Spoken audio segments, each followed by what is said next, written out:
Sir, ഈ India US ഇറക്കുമതി കരാർ അത് ഈ കഴിഞ്ഞ കുറച്ച് നാളുകൾക്ക് മുമ്പ് ബഹുമാനപ്പെട്ട അമേരിക്കൻ പ്രസിഡന്റ് ഡൊണാൾഡ് ട്രംപ് അധികാരത്തിൽ വന്ന ശേഷം ഇന്ത്യക്ക് മേൽ ചാർത്തിയത് വല്ലാത്ത ചുങ്കമായിരുന്നു. അപ്പോൾ അതിനെ വളരെ നയതന്ത്രമായി ഇന്ത്യ മഹാരാജ്യം പ്രധാനമന്ത്രി നരേന്ദ്രമോദി അടങ്ങുന്ന നമ്മുടെ ഇന്ത്യയിലെ നയതന്ത്ര മേഖല അത് കൈകാര്യം ചെയ്യുകയും അത് ഇനി ഇപ്പോൾ വന്നിരിക്കുന്ന ഒരു മാറ്റമെന്ന് പറയുന്നത് വളരെ നല്ല മാറ്റമാണ് എന്ന് ഭരണപക്ഷം പറയുമ്പോൾ, അല്ല ഭാരതം അമേരിക്കയ്ക്ക് അടിയറവ് പറഞ്ഞതാണ് എന്ന് മറുപക്ഷം പറയുമ്പോൾ, സർ ഇതിൽ എന്താണ് സർ ശരിക്കും ഈ രംഗത്തുണ്ടായിട്ടുള്ളത്? രണ്ട് രാജ്യങ്ങൾ തമ്മിൽ നടത്തുന്ന കരാറുകൾ, അത് ബൈലാറ്ററൽ എഗ്രിമെന്റിനെ നമ്മൾ ഭരണപക്ഷവും പ്രതിപക്ഷവും പറയുന്നതിനേക്കാൾ ഉപരി ആ കരാറിന്റെ വ്യവസ്ഥകൾ അനുസരിച്ച് ചർച്ച ചെയ്യുന്നതായിരിക്കും ഉചിതം. പഴയ കാലഘട്ടത്തിൽ ഇത്തരം വിഷയങ്ങൾ രാഷ്ട്രീയമായ ചർച്ചകൾക്ക് വിധേയമായില്ല. കാരണം ഞാൻ കഴിഞ്ഞ 5 പതിറ്റാണ്ടായിട്ട് പൊളിറ്റിക്കൽ സയൻസ് വിദ്യാർത്ഥിയും അധ്യാപകനായിട്ട് വർക്ക് ചെയ്ത ഒരാളാണ്. അതായത് അതിനും ഇന്റർനാഷണൽ പൊളിറ്റിക്സിന്റെ ഒരു മേഖലയും കൂടെ ആയിരുന്നു. പൊതുവേ നമ്മൾ ഇത്തരം കരാറുകളൊന്നും അങ്ങനെ വലിയ രാഷ്ട്രീയ വ്യാഖ്യാനങ്ങൾക്ക് വിധേയമായിരുന്നില്ല. പഴയകാലത്ത് ഘാട്ട് കരാറിനെതിരെ കേരളം ഉൾപ്പെടെയുള്ള ചില സമര പരിപാടികളൊക്കെ നടത്തിയിരുന്നു എന്നത് ഒഴിച്ചു കഴിഞ്ഞാൽ. പിന്നീട് നമ്മൾ 2008 ഇന്ത്യ അമേരിക്ക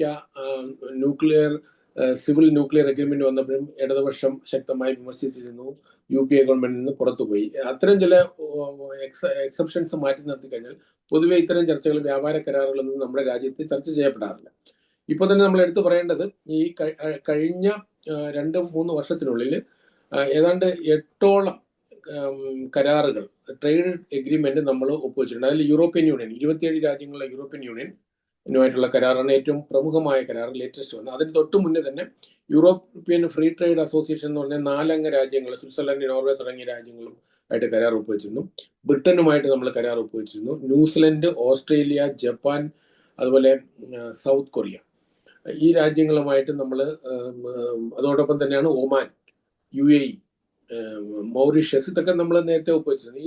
ഇതെല്ലാം നമ്മുടെ രാജ്യം അടുത്ത കാലത്തുണ്ടായ ട്രേഡ് ഡീലാണ്. അപ്പം ഏതൊരു ട്രേഡ് ഡീലിനും രണ്ട് കക്ഷികൾക്കും അതിന്റെ ബെനിഫിഷ്യറി ഉണ്ടാവും. വിൻ വിൻ സിറ്റുവേഷൻ എന്ന് പറയുമ്പോൾ രണ്ടുപേർക്കും അതിന്റെ ബെനിഫിറ്റ് ഉണ്ടാവും. ഒരു കരാറിൽ ഒരു ഭാഗത്തിന് മാത്രം ബെനിഫിറ്റ് ഉണ്ടാവില്ല. അപ്പം സ്വാഭാവികമായിട്ടും ഇന്ത്യ അമേരിക്കൻ കരാർ വളരെ നീണ്ട നാളത്തെ ചർച്ചകൾക്ക് വിധേയമായിരുന്നു. അതിൽ യൂറോപ്യൻ യൂണിയനുമായിട്ടുള്ള കരാർ 17 വർഷത്തെ നെഗോഷിയേഷൻസിന് ശേഷമാണ് നമ്മൾ ഒപ്പുവെക്കുന്നത്. ഇന്ത്യ അമേരിക്ക കരാർ നമ്മൾ ഒപ്പുവെച്ചിട്ടില്ല. നമ്മൾ ഇന്ത്യ അമേരിക്ക ട്രേഡ് എഗ്രിമെന്റിന്റെ ധാരണയാണ് ആയത്. നമ്മളിപ്പോൾ എഗ്രിമെന്റ് ആയിട്ടുണ്ട്, പക്ഷെ അത് ഫൈനൽ പ്രൊവിഷൻസ് ഒപ്പുവെച്ചിട്ടില്ല. കാരണം ഇനിയും ചില മാറ്റങ്ങൾ, ചെറിയ വലിയ വ്യത്യാസം വരാം. പക്ഷെ ഇവിടെ നമ്മൾ എടുത്തു പറയേണ്ടത്, ട്രംപിന്റെ 2ാം ഭരണകൂടം ഇന്ത്യക്ക് എതിരായി ചുമത്തി, അതായത് നമ്മൾ റഷ്യയിൽ നിന്ന് ഓയിൽ ഇറക്കുമതി ചെയ്യുന്നതിന് എതിരായിട്ടുള്ള അദ്ദേഹത്തിന്റെ ഒരു പ്രതികാരം എന്നുള്ള തരത്തിൽ, പിഴ എന്നുള്ള തരത്തിൽ 50% ചുങ്കം ഏർപ്പെടുത്തിയതാണ് ഇവിടെ ഏറ്റവും കൂടുതൽ ശ്രദ്ധിക്കേണ്ടത്. അപ്പൊ അവിടെ തന്നെ നമ്മൾ എടുത്തു പറയേണ്ട കാര്യം, യൂറോപ്യൻ യൂണിയനുമായിട്ടുള്ള നമ്മുടെ ട്രേഡ് അഗ്രിമെന്റ് ഒപ്പുവെച്ചതിന് ശേഷമാണ് അമേരിക്ക ഒരു റീതിങ്കിങ് നടത്തിയത്. കാരണം ലോകത്തിലെ ഏറ്റവും വലിയ മാർക്കറ്റായ ഇന്ത്യയെ അമേരിക്കയെ അവഗണിക്കാൻ കഴിയില്ല.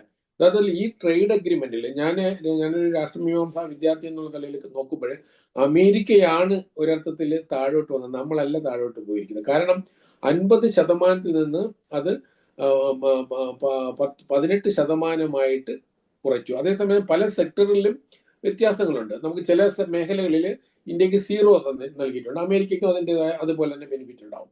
അപ്പൊ നമ്മൾ ഇവിടെ എടുത്തു പറയേണ്ടത്, അമേരിക്ക നൽകിയ ഈ 18% ചുങ്കം എന്ന് പറയുമ്പോൾ നമ്മുടെ അയൽ രാജ്യമായ ബംഗ്ലാദേശ്, പാകിസ്ഥാൻ തുടങ്ങിയിട്ടുള്ള രാജ്യങ്ങളിൽ, ഉദാഹരണത്തിന് ബംഗ്ലാദേശിന് 20%, പാകിസ്ഥാന് 19%, ഇന്തോനേഷ്യക്ക് 19%, അതുപോലെ വിയറ്റ്നാമിന് 20%, സൗത്ത് ആഫ്രിക്കയ്ക്ക് 30%, ചൈനയ്ക്ക് 37%, ബ്രസീലിന് 50% നിലവിലെ ചുങ്കം. അപ്പം നമ്മൾ നമ്മുടെ ചുറ്റുമുള്ള രാജ്യങ്ങളിൽ അമേരിക്കയുടെ സഖ്യകക്ഷികളായ രാജ്യങ്ങളെക്കാളും 1% താഴെയാണ്. യൂറോപ്യൻ യൂണിയന് 15%, നമുക്ക് 18%. അപ്പോൾ ആ തരത്തിൽ നമ്മൾ ഒരു ഒറ്റ നോട്ടത്തിൽ നോക്കുമ്പോൾ അമേരിക്ക ഏർപ്പെടുത്തിയ ചുങ്കം ഇന്ത്യക്ക് വളരെയധികം അഡ്വാൻറ്റേജ് ആണ്, നമ്മളെ അംഗീകരിക്കുന്നതാണ്. കാരണം ഇന്ത്യയുമായിട്ടുള്ള വ്യാപാര ബന്ധം, നിലവിൽ അമേരിക്ക ഇന്ത്യ വ്യാപാര ബന്ധത്തിന്റെ ഒരു പ്രത്യേകത, നമ്മളാണ് കൂടുതൽ ഉൽപ്പന്നങ്ങൾ അമേരിക്കയ്ക്ക് കയറ്റുമതി ചെയ്യുന്നത്. അമേരിക്കയുടെ നിന്ന് നമ്മുടെ ഇറക്കുമതി എന്ന് പറയുന്നത്, അതായത് ട്രേഡ് ഇംബാലൻസ് അമേരിക്കയ്ക്കാണ് ഉള്ളത്. കാരണം കഴിഞ്ഞ $82 ബില്യൺ നമ്മൾ കയറ്റുമതി ചെയ്യുമ്പോൾ നമ്മൾ 40-41 ബില്യൺ ഇറക്കുമതി ചെയ്യുന്നുള്ളൂ. അതുകൊണ്ട് നമ്മൾക്കാണ് എല്ലാ കാലഘട്ടത്തിലും ഈ ബന്ധത്തിൽ ഈ ട്രേഡിൽ മേൽക്കോയ്മ ഉണ്ടാകുന്നത്. കാരണം അമേരിക്ക ലോകത്തിലെ ഏറ്റവും വലിയ ഇറക്കുമതി ചെയ്യുന്ന രാജ്യമാണ്. അപ്പോൾ ഈ ട്രേഡ് അഗ്രിമെന്റിൽ ഇവിടെ നമ്മൾ ഏറ്റവും കൂടുതൽ വിവാദമായത്, എന്നെ അതിശയിപ്പിച്ചത് കാർഷിക മേഖലയിൽ ഇന്ത്യ കീഴടങ്ങി എന്നുള്ളതാണ്. അത് പരിപൂർണമായിട്ടും തെറ്റായ ഒരു കീഴ്വഴക്കമാണ്. ഞാൻ ഒരു ആരോപണമാണ് ഞാൻ പറയാൻ കാരണം, ഞാനതിൻ്റെ 12 പേജുള്ള, നിങ്ങൾക്ക് ഗൂഗിളിൽ കിട്ടുന്നതാണ്, ഇന്ത്യ US ട്രേഡ് ഡീലിൻ്റെ ഡ്രാഫ്റ്റ് പബ്ലിഷ് ചെയ്തിട്ടുണ്ട്. കഴിഞ്ഞ 8-ാം തീയതിയാണ് അത് പബ്ലിഷ് ചെയ്യുന്നത്. അപ്പോൾ അതിൽ വളരെ ഡീറ്റെയിൽ ആയിട്ട് കൊടുത്തിട്ടുണ്ട്. അതിനകത്ത് പറയുന്ന അഗ്രികൾച്ചറൽ പ്രോഡക്ട്സിൽ എടുത്തു പറയേണ്ടത്, ആമുഖമായിട്ട് തന്നെ പറയുന്നുണ്ട്, നമ്മുടെ ഈ കരാറിൽ നമ്മുടെ അഗ്രികൾച്ചർ സെക്ടറും ഡയറി സെക്ടറും പരിപൂർണമായിട്ടും നമ്മൾ ഈ കരാറിൽ ഉൾപ്പെടുത്തിയിട്ടില്ല. അതേസമയം നമ്മൾ ഇറക്കുമതി ചെയ്യുന്നത് എഡിബിൾ ഓയിൽ, ട്രീ നട്ട്സ് എന്ന് പറയുന്നത് പ്രധാനമായിട്ട് ആൽമണ്ട്, അതുപോലെ തന്നെ അതുപോലെ വാൾനട്ട് തുടങ്ങിയിട്ടുള്ള കാര്യങ്ങൾ, അതുപോലെ മറ്റ് ഡ്രൈ ഫ്രൂട്ട്സ്, പിന്നെ ആപ്പിളും അതുപോലെയുള്ള പഴവർഗ്ഗങ്ങൾ. ഇത് നമ്മൾ മറ്റ് പല രാജ്യങ്ങളിൽ നിന്ന് ഇന്ത്യ ഇറക്കുമതി ചെയ്യുന്നുണ്ട്, ഓൾറെഡി ഇറക്കുമതി ചെയ്യുന്നുണ്ട്. അത് അമേരിക്കയ്ക്കും ബാധകമാണ്. അപ്പം നിലവിൽ നമ്മൾ അമേരിക്കയിൽ നിന്ന് ഇറക്കുമതി ചെയ്യുന്ന കാര്യങ്ങളാണ് ഇതെല്ലാം. അപ്പോൾ കഴിഞ്ഞ 2004 മുതൽ 2014 വരെയുള്ള ഒരു ചാർട്ട് ഞാൻ നോക്കിയപ്പോൾ ഏതാണ്ട് 1 മുതൽ 1.2 ബില്യൺ ഡോളർ വരെയുള്ള ഇറക്കുമതിയാണ് ഞാൻ ഈ പറഞ്ഞ മേഖലയിൽ നിലവിലുള്ളതാണ്. ഇതൊക്കെ നിലവിലുള്ളത് തന്നെയാണ്. ഇതിനകത്ത് കാലിത്തീറ്റയുമായിട്ട് ബന്ധപ്പെട്ട ഒരു വിഷയം പുതുതായിട്ട് വന്നിട്ടുള്ളത്. മറ്റൊന്ന്, പരുത്തിയുടെ കാര്യത്തിൽ നമ്മൾ അമേരിക്കയിൽ നിന്ന് പരുത്തിയുടെ, അതായത് നീണ്ട എന്താ പറയാ, ഒരു നീണ്ട നാര് എന്നുള്ള തരത്തിലേക്ക് ആ പരുത്തി ഉൽപ്പന്നങ്ങൾ നമുക്ക് നമ്മുടെ രാജ്യത്ത് അത്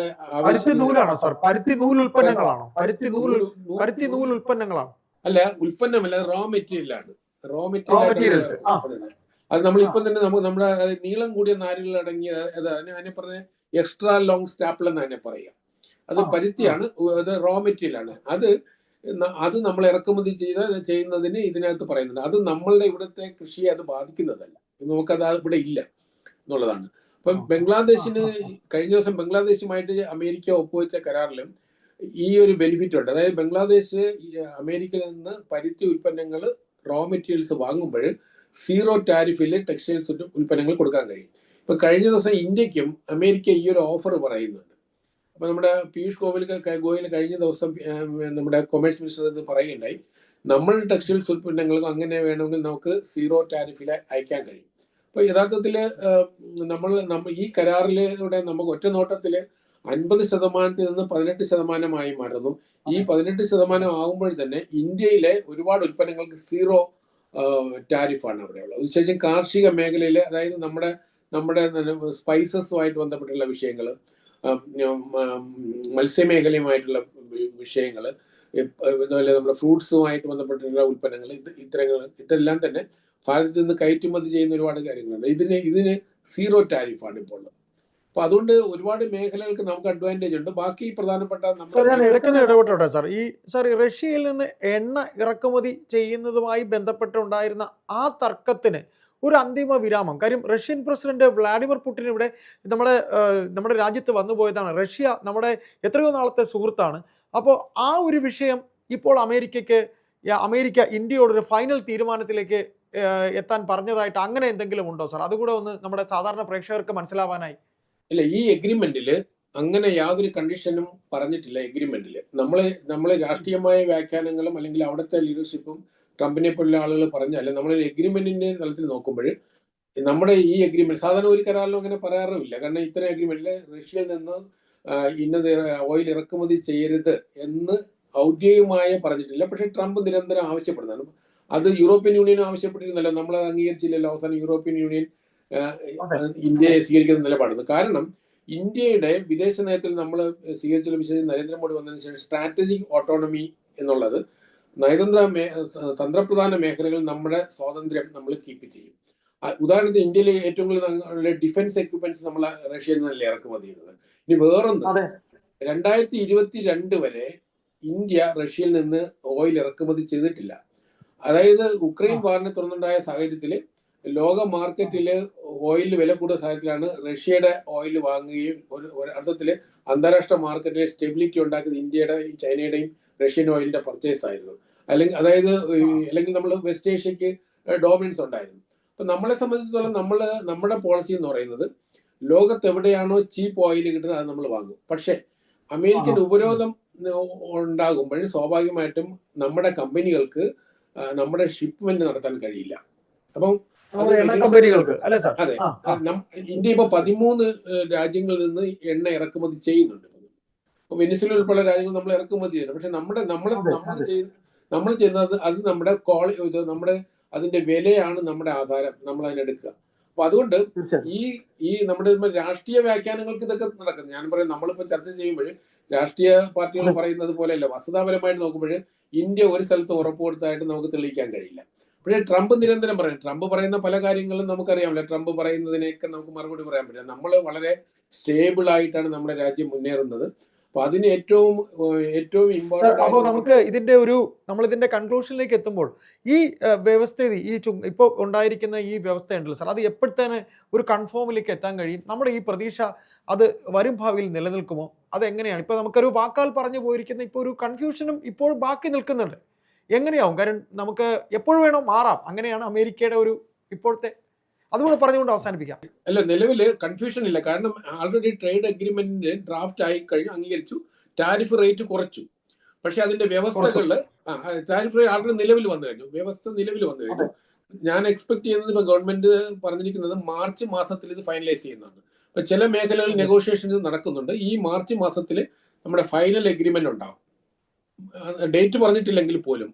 അതുകൊണ്ട് നിലവിലുള്ള ടാരിഫ് ആൾറെഡി കുറച്ച് ഓർഡർ ഇറക്കിയിട്ടുണ്ട്. അപ്പൊ നമ്മൾ നമ്മുടെ സാധാരണ വെടിനിർത്തൽ പ്രഖ്യാപിക്കും, യുദ്ധം നടക്കുന്നതെങ്കിൽ വെടിനിർത്തൽ പ്രഖ്യാപിക്കും. പക്ഷെ പിന്നെ കരാർ വരുന്നത് മാസങ്ങൾ കഴിഞ്ഞിട്ടായിരിക്കുമല്ലോ.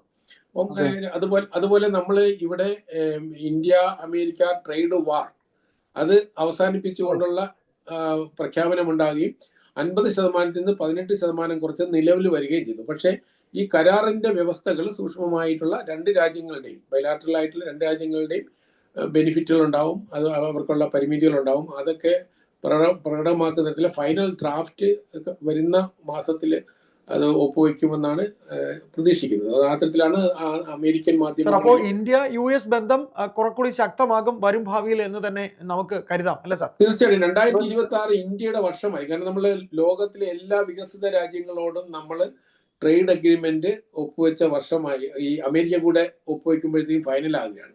വികസിത ലോകം മുഴുവനും ഭാരതവുമായിട്ട് ട്രേഡ് അഗ്രിമെന്റ് വെച്ചിട്ടുണ്ട്. ഇതിൽ നമ്മൾ എടുത്തു പറയേണ്ടത് യൂറോപ്യൻ യൂണിയനുമായിട്ട് 17 വർഷത്തെ നീണ്ട ചർച്ചകൾക്ക് ശേഷമാണ് നമ്മുടെ അഗ്രികൾച്ചറൽ മേഖലയും ഡയറി മേഖലയും ഒഴിവാക്കിക്കൊണ്ട് നമ്മൾ ഒപ്പുവെച്ചത്. അമേരിക്കയുമോട് നമ്മൾ ആ അഗ്രികൾച്ചറൽ മേഖലയും ഡയറി സെക്ടർ, അത് ഇന്ത്യയുടെ കർഷകരെ ബാധിക്കാത്ത അഗ്രികൾച്ചറൽ പ്രോഡക്ട്സുകൾ ഇപ്പം നമ്മൾ ഇറക്കുമതി ചെയ്യുന്നുണ്ട്, ഭാവിയിലും ഇറക്കുമതി ചെയ്യുന്നുണ്ടാവും. അത്തരം കാര്യങ്ങളാണ്. അപ്പൊ ആ തരത്തിലായിരിക്കും അത് വരിക. ഞാൻ അതിനെ നമ്മൾ രാഷ്ട്ര താല്പര്യത്തിന്റെ അടിസ്ഥാനത്തിൽ രാഷ്ട്രീയതരമായി വസ്തുതാപരമായ ഒരു നിഗമനത്തിലാണ് ഞാൻ എത്തുന്നത്. ഏതായാലും തുടർന്നും മറ്റു വിഷയവുമായി സാറിനെ ബന്ധപ്പെടാം. നന്ദി. Thank you sir.